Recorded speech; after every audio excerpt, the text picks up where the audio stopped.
Kenya Daktari William Samoei Ruto nigo ababoli goseniga abereko bagakwerera eira bamenyi ebensemo ya Machakos ngagochia kubekeneria magendero ao okwana hekararenge gochakia okwagacho gwebara ya Makaveti Kangala goikachinse mochare yuni imeye county ya Machakos nigo bona Ruto ayanekire meroberio eria abereko bakaikrania chinsemo ao gati yabo chinyomba chioboraro chiabana bechi school ya university chibara igati meroberi yende menge anyanigo nigaliete ira yogo chikwene kinga abana abange gokosabari asensemire yechi university.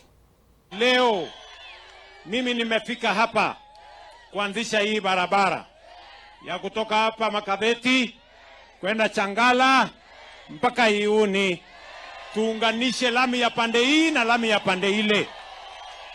Kilomita karibu 20 tunawajengea, tunaweka lami. Na sio hii peke yake, tuko na barabara 7 mpya Machakos County.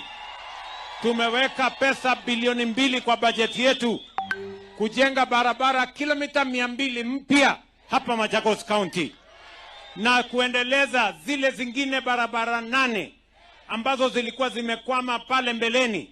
Pia tumeweka pesa, tunazikamilisha barabara 8 na tumeanzisha barabara 7 mpya.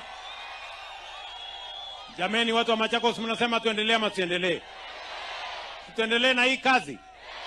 Na sio hii barabara peke yake, vile vile tumeweka pesa mara ya kwanza tangu tuwe nchi huru.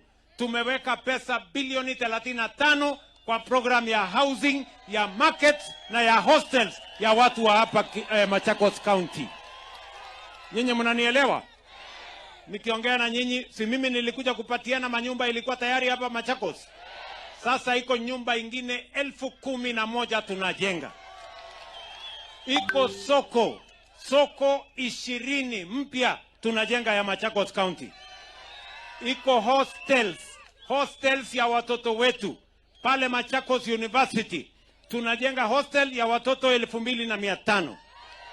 Pale kwa Technical Training College tunajenga hostels in Machakos County ya watoto 7,000. Wanafunzi 7,000 watapata mahali pa kuishi kama hostels hapa Machakos County.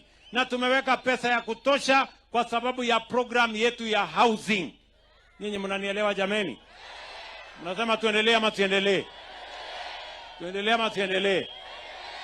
Bila mimi nawaambia watu wa Machakos, mimi nimesema ya kwamba ili tuwe na usawa Kenya, lazima kila mtoto wa Kenya apate nafasi ya kusoma. Na mtoto akienda shuleni lazima akutane na mwalimu. Lazima kuwe na madarasa ya kutosha. Ndio sababu nyinyi muliniambia ya kwamba ninyoroshe mambo ya CBC. Ninyoroshe kupatikane walimu ya kutosha na tuwe na madarasa ya kutosha. Kwa miaka 3 nimeajiri walimu 1,100 na mwisho wa mwaka huu nitaajiri walimu wengine 20,000. Ndio kila mtoto wa Kenya akienda shuleni kuwe na mwalimu ya kumfundisha, kwa sababu elimu ndio inatuletea usawa. Mtoto wa tajiri na mtoto wa maskini wanakuwa sawa wakipata elimu. Ni kweli ama si kweli jameni? Si tusomeshe watoto wetu wote? Na nimepeleka sheria bunge. Ile shida tulikuwa nayo kwa university, watoto wetu wanakwama, wale wa TVET wanakwama, wale wa KMTC wanakwama. Sasa tumeweka mpango mpya, funding mpya ambayo it is going to be approved by parliament,